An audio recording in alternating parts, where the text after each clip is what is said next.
Baiklah, pada materi kali ini ada 3 pembahasan. Yang pertama, definisi integrasi.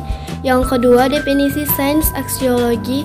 Dan yang ketiga, integrasi tasawuf dan sains dalam ranah aksiologi. Baiklah, langsung saja kita ke definisi yang pertama, yaitu definisi integrasi.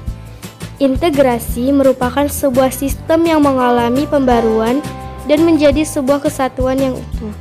Integrasi berasal dari kata integration yang artinya adalah kesempurnaan atau keseluruhan.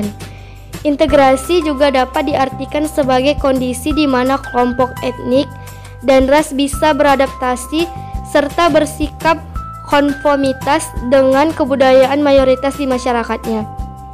Akan tetapi tetap mempertahankan kebudayaan milik mereka sendiri. Yang kedua, definisi sains aksiologi. Secara etimologis, aksiologi berasal dari bahasa Yunani aksios yang berarti nilai dan logos yang berarti teori atau teori tentang nilai.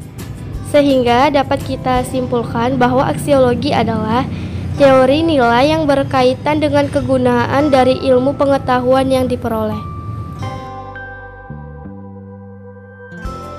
C. Investigasi tasawuf dan sains dalam ranah aksiologi.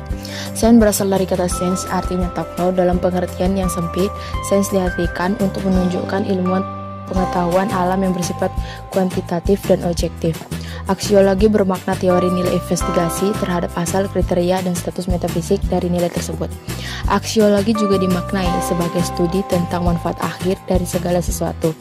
Dari aspek etika akademik, nilai-nilai luhur tasawuf dapat menjadi landasan etis seorang ilmuwan dalam pengembangan sains dan teknologi. Konsep al-makamat dan al-ahwal dapat menjadi semacam etika profesi seorang sains. Nilai dalam sains aksiologi. Nilai dalam sains aksiologi terbagi menjadi 2, yaitu nilai etika dan estetika. Nilai etika adalah cabang filsafat yang membahas masalah-masalah moral, seperti perilaku, norma, dan adat istiadat. Sedangkan nilai estetika adalah bidang studi manusia yang mempersoalkan tentang nilai keindahan, seperti unsur yang tertata secara tertib dan harmonis dalam suatu hubungan yang utuh menyeluruh. Rujukan Al-Quran terhadap ilmu pengetahuan atau sains dapat kita lihat dari ayat Al-Quran. Ayat yang mencakup cara penciptaan objek-objek material maupun yang menyuruh manusia untuk menyingkapkan asal-usulnya. Contoh ayat, dan sesungguhnya kami telah menciptakan manusia dari satu saripati tanah. Kemudian kami menjadikan nutfah atau bakal makhluk hidup yang disimpan dalam tempat yang kukuh atau rahim. Kemudian kami menjadikan segumpal darah, dan segumpal darah itu kami jadikan suatu jaringan. Kemudian kami menjadikan tulang belulang, lalu tulang belulang itu kami bungkus dengan daging. Kemudian kami menjadikan ciptaan yang lain. Maka Maha Suci Allah pencipta yang paling baik. Quran surah 23 ayat 12-14.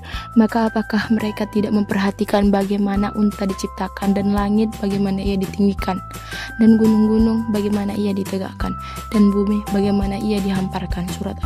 Quran surah 88. Ayat-ayat menyuruh manusia untuk mempelajari fenomena alam. Misalnya, Allah dialah yang mengirim angin, lalu angin menggerakkan awan, dan Allah membentangkan di langit menurut yang Dia kehendaki dan menjadikan bergumpal-gumpal.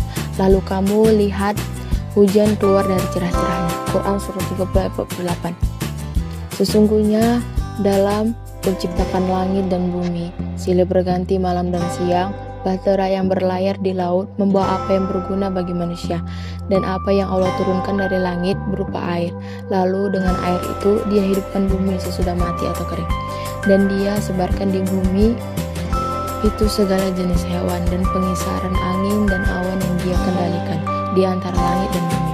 Sungguh terdapat tanda-tanda keesaan dan kebesaran Allah bagi kaum yang memikirkan. Quran surah 2 ayat 164.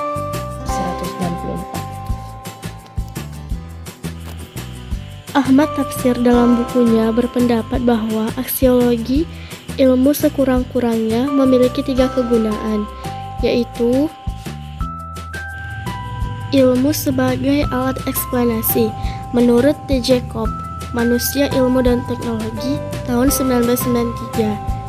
halaman 7-8. Sains merupakan suatu sistem eksplanasi yang paling dapat diandalkan dibandingkan dengan sistem lainnya dalam memahami masa lampau, sekarang, serta mengubah masa depan. Maksudnya, ilmu dapat menjelaskan tentang berbagai peristiwa, baik hubungan antar peristiwa, gejala, ataupun sebab akibat. Kedua, ilmu sebagai alat memprediksi, dapat memperkirakan atau melakukan suatu cara pendekatan untuk mengetahui kejadian atau fenomena yang akan terjadi. Yang ketiga, ilmu sebagai alat pengontrol, dapat menghindari atau mengurangi akibat-akibat akan datangnya suatu peristiwa yang berbahaya atau tidak menyenangkan.